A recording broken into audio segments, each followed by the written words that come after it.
Welcome to Magnet Marketers, our weekly live show where we break down the head, heart, and hand approach to building sustainable growth in your business. During each episode, we share actual client marketing best practice examples, strategies, and tactics that will help you generate real results. Our belief? A magnet always works better than being a bullhorn to attract, retain, and build your brand. Ready to dive into this week's Relationship Marketing Training Tuesday? Well, let's get started. Here's your host, Mike Gingrich and Jessica Phillips.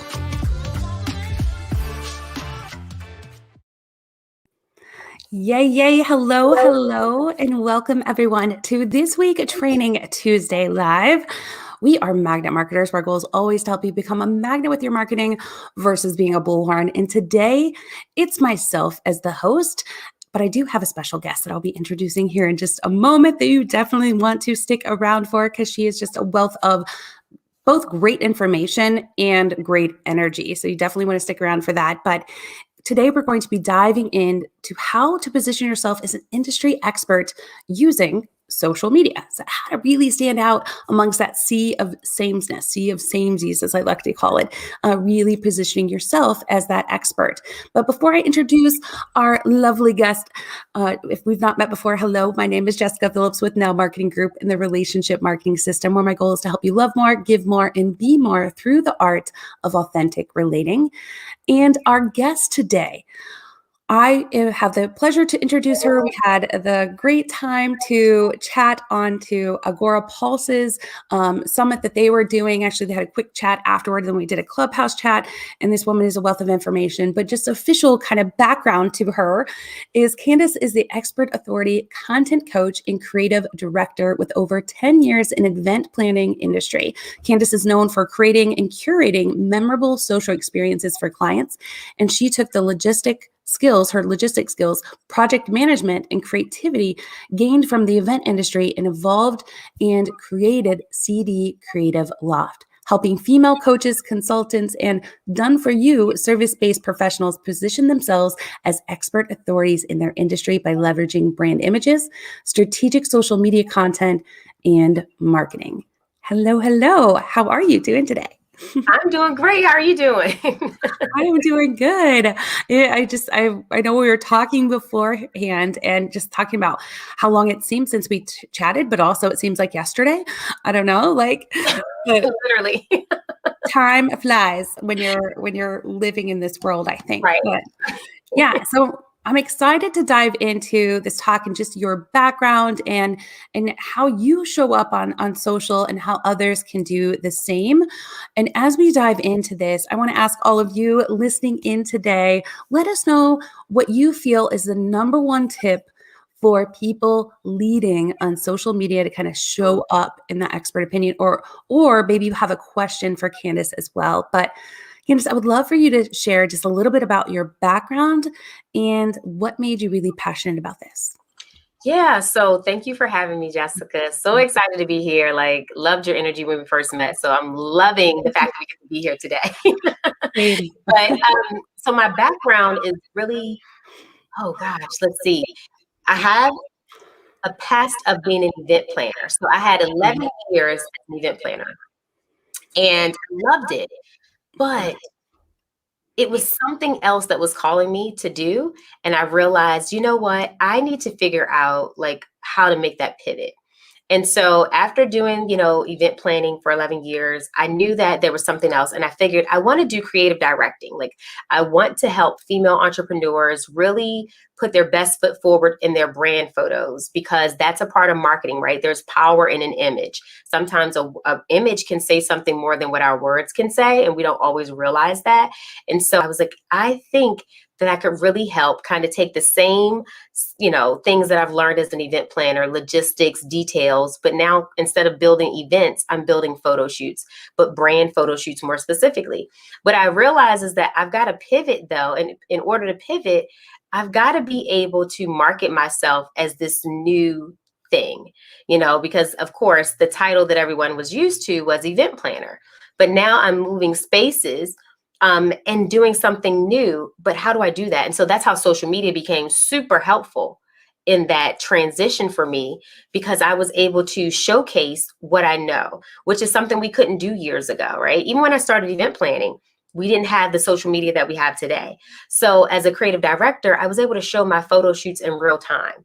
People could actually see what it is that I was doing. And so that was super helpful. And the more that I started doing that, I was able to build a brand and a name for myself. So much so that people forgot that I was an event planner. And so I I realized if I can help myself pivot using social media to market myself, as an expert authority in this area, how can I help other women do the same thing when it comes to their businesses? How can I help you figure out how to market yourself with the expertise and the knowledge that so that people can want to work with you, get to know you, and et cetera. And that's how my coaching side of my business started, because I said, there's a space here to really help women, entrepreneurs understand how to position as expert authorities. No, that's so perfect. And honestly, the timing of this talk falls so well in line with what we just talked about last week on the show. So last week on the show, we were talking about how to create FOMO in your business. And it was a beautiful kind of talk with May King. And she was talking about how, by sharing online and creating this experience, people want to be a part of. And that is what you're doing. So when you say like it's this transition and pivot from event planning, really you still are showing up. You're telling this story that people want to be part of.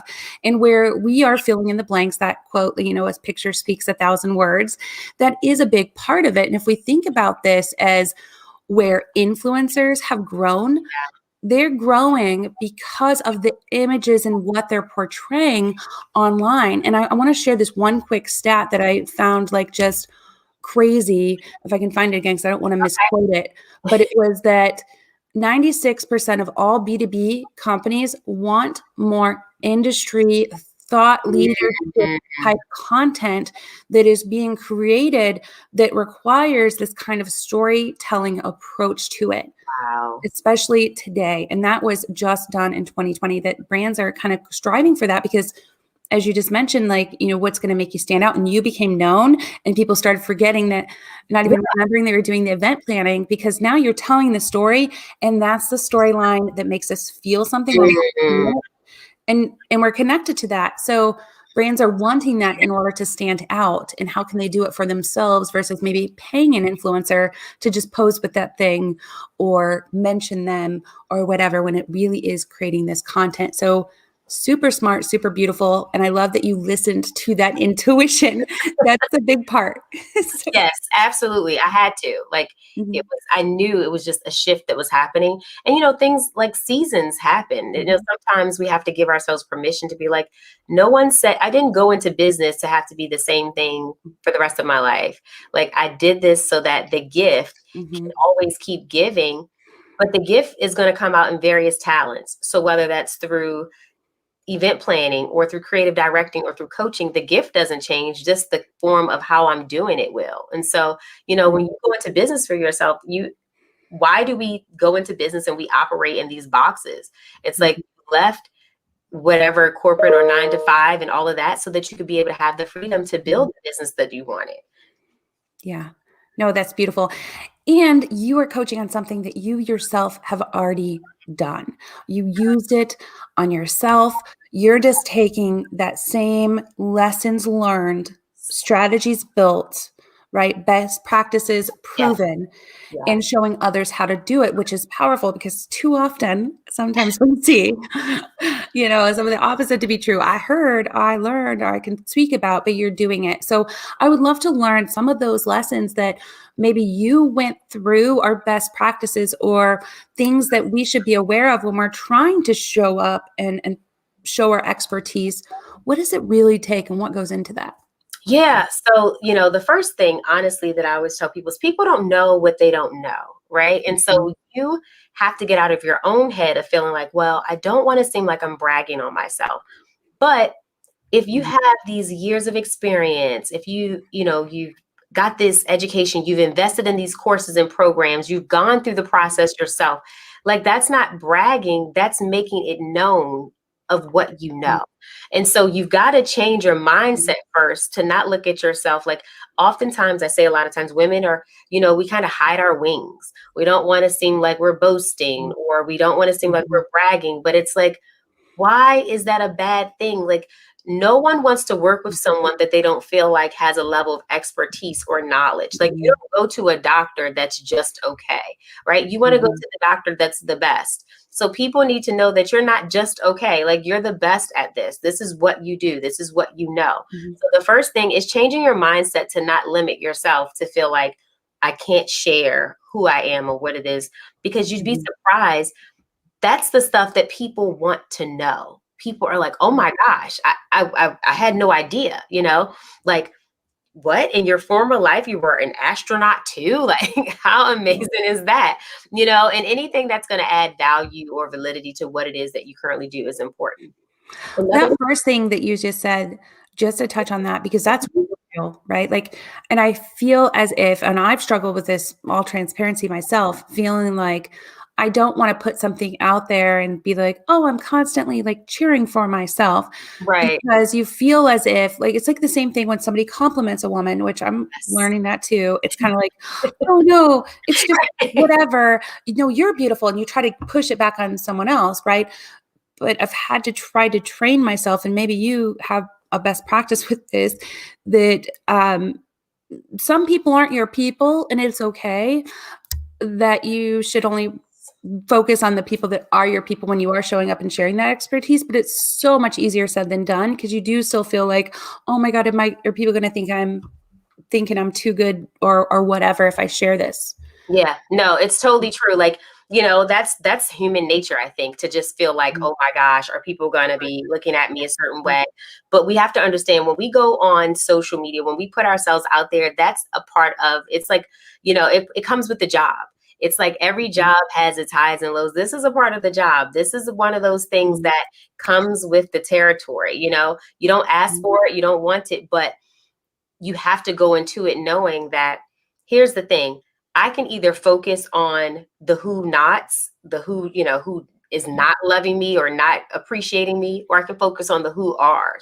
And that to me drives a lot greater for me, to be able to put my attention on who is there for me, which is why, going into my second point, it's really important to nourish your relationship with your audience. Really being able to build an authentic, organic relationship. And one of the things I tell my coaching clients is that you have to brand your audience, make them feel special, because they are your people. So one of the things, like, my business is called CD Creative Loft. So I call my audience lofters. Good afternoon, lofters. How are you doing today? Because I know, for whatever the reason you're here, you're here. I can't focus on if you're here because you're just trying to see if I'm doing something wrong, or if you're trying to see if I'm doing something right. I'll make myself crazy trying to figure out why you're here. The point is, you're here. Thank you. I appreciate you. And so Yeah. and that's all that, you can do. So letting your people know, like I was saying to my client today, it's different when you're in a relationship, right? Like, and your person says, like, hey, you, like, you're like, hey, you, like, we're in a relationship. You're in a social media relationship with your audience. They did their part by following you. So you have to do your part by showing up and adding value to the page and, into your marketing. And so why not brand them? Hey, friends. Hey, Facebook friends. Hey, family. Hey, guys. Hey, video bays. Like, whatever that thing is, letting people know, I see you, I hear you, and I value you. Because that's what people want. And so when you build that organic relationship, I feel like, and authentic, people naturally want to hear from you. They just feel like you're really there for them, Yeah. That's like, go ahead. I'm sorry. No, that's money. Like, I love it. Like, I'm hearing so many things that you're saying. So the first thing, just going back to focusing on the people, like, that's part of the job. I never really thought about it like that. And it reminded me of this quote, and I really wish I remember who said it, because it sticks with me when somebody is, both supporting and the people that you don't hear from, that's supposed to, you would think, have your back, is that quote that says, like, pay attention to who claps when you win. And it's so true. Those are the people that show up, and it's this creating a sense of belonging, like the community members that are here. So, like, Victor, Awesome to see you. I've seen you many times. Jen, Jacqueline, like George, like the people that are in here, like the community, the tribe, the sense of belonging, like your people that show up, right? Yep. They show up, they support you through the good and the bad, and they're clapping when you win. Like Yes. I feel Yes. like that is powerful because then you know who that community is. I call it like the good vibe tribe, and or I'll say like, hey, beautiful people. And I wasn't really consciously aware, like what you just said, like you should do that. But it is when you get into that zone, you know that feeling and who your people are. And so it makes sense to then adopt them as like, hey, you're my people. Let's have our words for ourselves, like the beehive for Beyonce, the Key Cats, you know what I mean? Like that group, that's so, so good. So It's yeah. so true. I love that. And you're right. Here's the thing, like organic, right? Authentic organic relationship is so important. Exactly, Victor. Like that is gold. And I think so many people miss that when it comes to marketing. We're so focused on your audience isn't looking for you to be perfect. They're looking for you to be present. And that like is it. Because your people, like your tribe, your vibe tribe, as you say, I love that. They know you're human. But that's what connection is all about, is being human, right? And so the emotional, like you're imperfect. I'm not perfect. I'm not trying to be. I'm just here. I'm here for you. I'm trying to provide some good stuff for you. I'm trying to give you the best that I've got. Like I'm out here figuring this thing called life out like everyone else. In the meantime, I'm going to share my expertise. I'm going to share what I know. How can I help you? How can I impact you? And, that's something that's important. And kind of thirdly, I tell my clients too, serve your audience, lead with serving versus selling. Amen. Serve your audience, versus selling to them. Because here's the thing, if you serve them well enough, you don't have to hard sell them. They're going to want to work with you, buy from you, purchase whatever, because they see the value in you, because you've been sharing your expertise. And sharing expertise is not in just 3 quick things that you should know, 5 things. It's really about having conversation. Are you putting out perspective shifting content? Are you putting out mindset shifting content? Are you helping them see different vantage points? Are you helping them become aware, even aware that they have maybe these issues or these matters or these things that, may need some addressing? That's so important. It's so important. It's how you serve your audience. That is what's going to make people want to buy from you and work with you. It's not in the selling, because serving really is like pre-selling, whether we know it or not. Like you're pre-selling yourself. You're just saying, hey, I'm showing up. This is what I know. That's that. No, you're so okay. So first of all, now you guys see why I love her. Okay, so this is the first time she's been on the show, and I'm pretty sure the first time she's seen this show. But literally in our so Jacqueline said that's speaking the now language. Yes, she's same energy, like same person, because we have serving over selling as part of our manifesto. And like, that is what it is. And when we say it's not about what you do, it's about how you do it, right? It's how you show up to lead and to have this like brand manifesto of for what purpose am I here to do this? What kind of shift, community, safe place where I'm serving, because it's not about the thing, the product, the whatever that you're selling. It's about the reason that you're showing up to do it. And that's how you serve, whether it's your content or you're bringing in experts like you to say, you know what, like, I'm going to give all I have, but I'm also going to find some really amazing people that align with what I believe and how they can help our community, because they are those people that I want to feature and bring in and share with this trusted built-in community, because they are that good. And so I'm loving that. George says real quick here, this is the best magnet marketers ever. I've been nodding my head the whole time. I know, George, I feel like a bobblehead. I'm just like, I had to mute myself a couple times because I was about to like, amen. And Victor says, lead with serving, not selling. Serve your audience. Yes, that leads to selling. It does, right? Like it is it is literally pre-selling. Like people don't realize that first the word like serve, comes from, I'm sorry. So the word sell comes from the Latin term serve. So it's derived. So selling is derived in serve. Like that is the derivative of it, right? So like I tell people, if you just share your expertise, right? It is product knowledge. You have a product. Whatever that expertise is your product. The best people that want to work with you, like I would always use this example. I learned this when I used to work for Nordstrom. I used to work for Nordstrom department store years ago.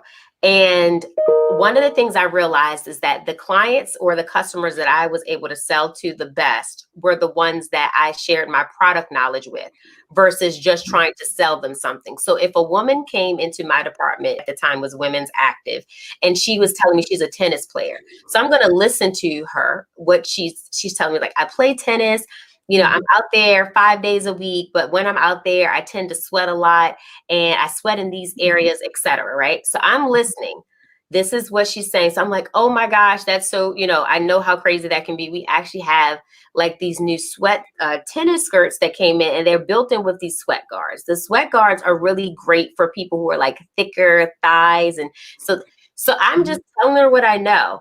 I'm not trying to sell it. I'm just listening to the problem, telling her what we have, right? That's when it registered for me. I'm not a salesperson, but I am a service person.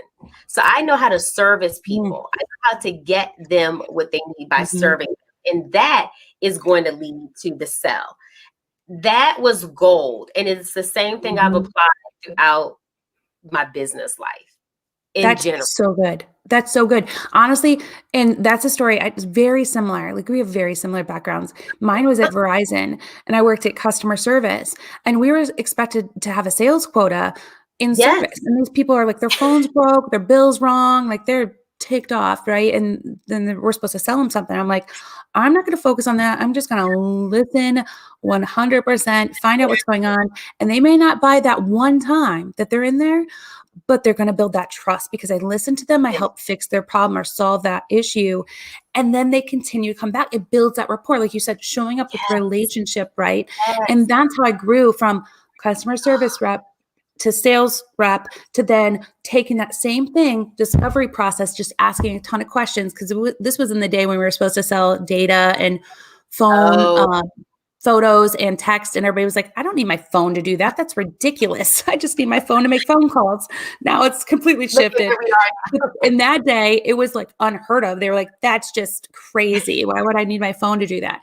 But listening, right, then you could sell and move from sales to then store manager and then distribution partner. Like that is what it was all about. And same thing. I'm not trying to be a salesperson. Still to this day, like we don't have a salesperson here. But I will meet with people and say, tell me about your business. I try to think, if this were my business, how would I want to market it, right? Like, and that's it. And just taking that information and put it online, like that is gold. And I feel like if people can tap into what you just said and think, who is my audience? How can I listen to them? And how can I show up to serve them in a way that's just showing up to help them out? Your content plan is overflowing with ideas. Plans itself. It really does. That's so true. The relationship part is genuinely like, and I was saying to someone, when people are asking you questions, don't get annoyed. Like, well, why are they asking me these questions? Like they're trying to build relationship. Because what they're doing, if you notice that same person continues to keep coming back to you, like they're in your inbox and they're asking questions about what you do, or they may be like, what's the best practice you have? Or what they're doing is they're in the consideration stage of the buyer's journey. And so with consideration, they are comparing you to someone else and they're trying to make the decision to work with you based on you. Because they are trying, because people are not just buying the product, they're buying into you, right? Into you. And so they're trying to make sure that you're the person, you're the energy, you're the one that they want to spend their money investing in. Like that's the person that I think is best capable of solving my problem. So they're going to ask those questions. So I always welcome it because I know I'm like, you're just trying to get an idea. It's like shopping at the mall. When you go to like one store, you're looking for a blazer. You go into this one store, you feel it, you touch it. You're like, okay, let me look at that. Then you may go into another store and like, I saw blazer similar. Let me touch it. Let me feel it. Let me see. Wait, I don't know. Let me go back to that other store because I'm not sure. Mm. You're trying to make a decision, and there's going to be something that changes it. So maybe the store clerk in that one store came up when you went back, and she Mhm. started helping you a little, and you're like, this is where I need to be. That's Mhm. what they're looking for. They want someone to feel like they're seen, valued, and heard, that they're not just another number. Yes. You know? So freaking true. Like, and it says something about it. Like, and so you just touched on this. And by the way, like, so money, everything you've said. And it's not just what you're saying. Like, this stuff is proven. There's studies done by Walker Customers 2020 that was done that talks about the number one reason that somebody's going to choose one brand over another.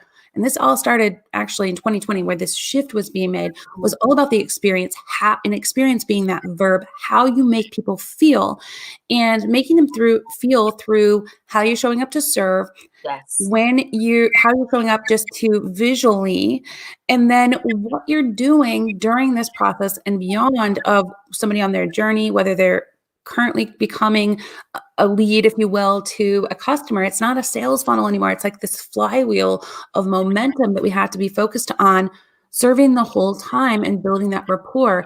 So that is what's going to make people choose one over another, and what's going to make people become this advocate for a brand, where they're going to keep choosing you. Then once they find that service person that's at the store clerk that you said, that's going to help me choose the blazer, and say, you know what, if you like this one and maybe that doesn't fit right, what would you consider this one, because your frame looks like this, and you told me that you're doing this for a speaking event, and this one has that pocket in there that you can tuck that lapel in, like that kind of person. You're like, that's money That's sold, it.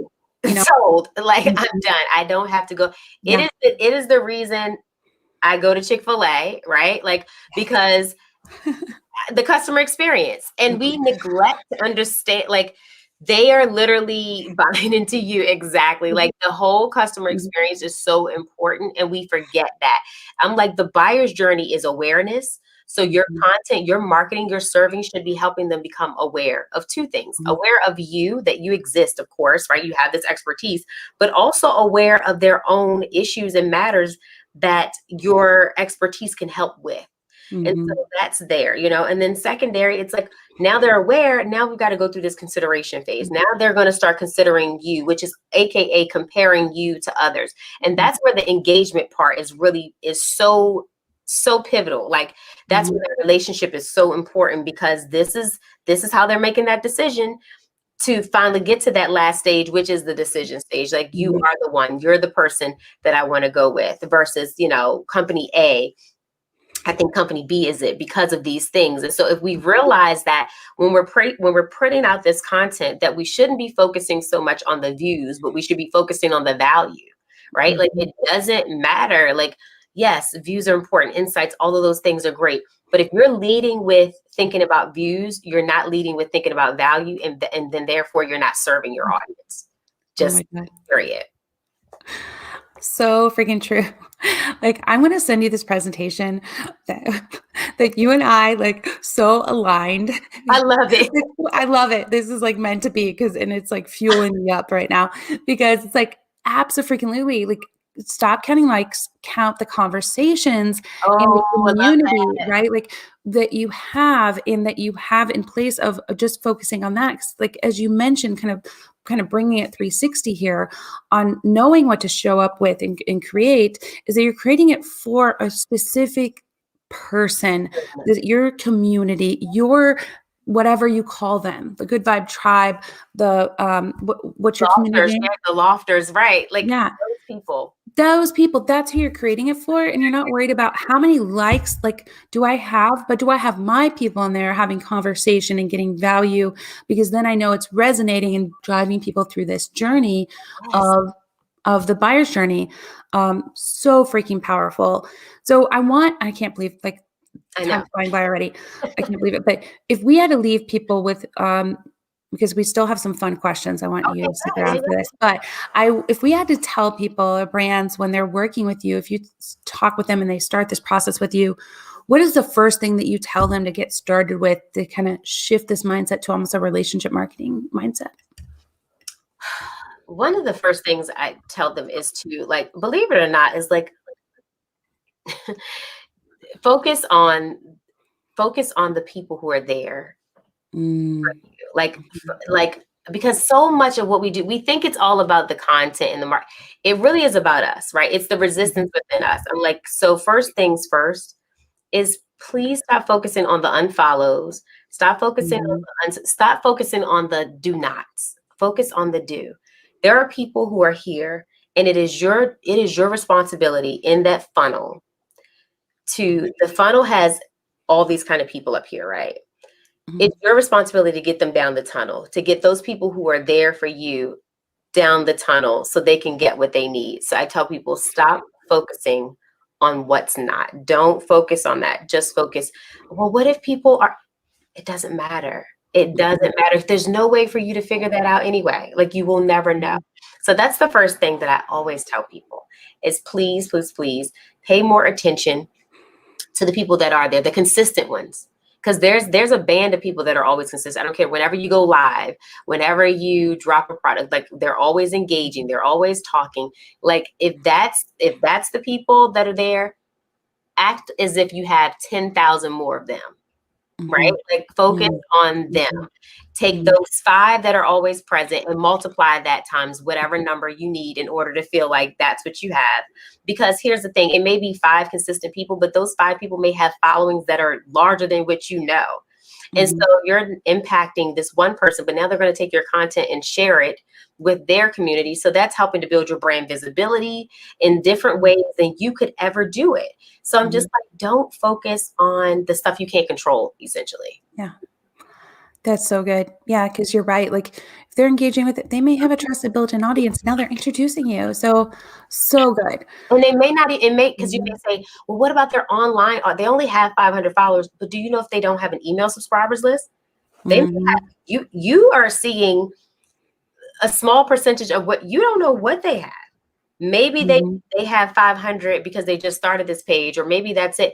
Maybe they nurture their subscribers list. You know, maybe their son works at Google and they happen to tell him about the fact that you had this. And it's like, oh my gosh, who knew? And now you're asked to speak at the Google Summit because they told their son about your page that they follow because of your expertise. So it's like, you don't know who's watching. So pay attention as if everyone watching is there for you. Oh, so good. So freaking good. I mean, I know all of you are getting a lot of value out of this, and I know I am. And I know all of you probably are wanting more of Candace, and so do I. So Candace, where can people find you online if they want to connect with you after? Yeah, so on Facebook, you can find me at by Candice Denise. That's BYCANDICE Denise. That's my Facebook page. And then on Instagram, I'm just Candice Denise. You can find me there. I hang out in those 2 places. Those are my playgrounds. That's good stuff. So we'll definitely make sure to put this in the recap.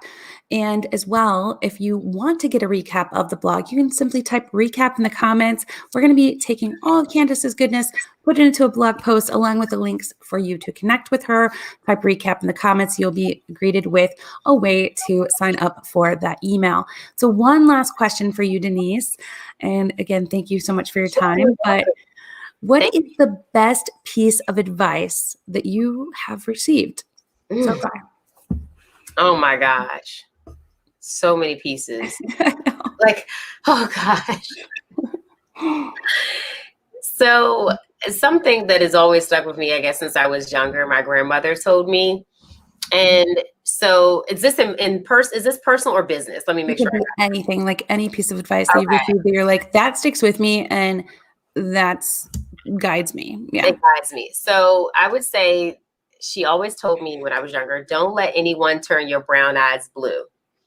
And so the whole premise is that basically, like, don't give other people so much energy or power over your emotions that they either make you cry or they upset you or they hurt you. Because when you give that kind of power to someone, it alters you. And so protect your energy, protect your light, essentially, is what she was trying to tell me. And so I've always remembered that in business and in, you know, personally and professionally. Protect the light, Candace, right? And that's why I talk a lot about focusing on the do's and not the don'ts, because that's a way that I protect my own personal light. Because if I focus on the don'ts, it's going to hurt me, right? It's of course, when you see unsubscribers, or when you see people that don't, you know, maybe agree with your content, it can make you feel some kind of way. And I'm like, if I'm feeling like that, I'm not going to be able to serve the way I should. And so I've just learned, don't let anyone turn your brown eyes blue. Like, focus, protect the light. Well, thank you, Grandma, that shared that with you, because now that's going to be shared with me, because it is hard in business. This is like your baby, you know? So if a client's like, I can't do this anymore, or you get a no, or even a team member is like, hey, I want this. And you're like, I'm trying so hard, please. And you're like, exactly. It's like, no, don't give that. Powerful. Like, understand this is happening for a reason. And yes, it's hurtful if you feel it. I'm not saying, you know, don't feel, but don't feel so much that it alters the greater impact that you're trying to make, the greater good that you're trying to do, the greater service that you're trying to do. So smart, because that will ensure that you keep showing up. And when you keep showing up with what Candace was sharing, consistency, clarity, conviction, those things will help you become known in your space. And really, that's it. It's not this magic like tool or formula. It's really, truly being authentic to who you are. And that's why I'm so honored to have you on, Candace. I love talk this to be continued another time too, because I want to have you back. This was so good. But thank all of you for tuning in with us this week as well. Next week, we'll be back here on Tuesday, Eastern Standard Time, and we have another special guest. Next week will be Ross Brand. So look forward to seeing you all next Tuesday at 4 p.m. Eastern Standard Time. Until then, enjoy the rest of your week, everyone. Thank you. Bye.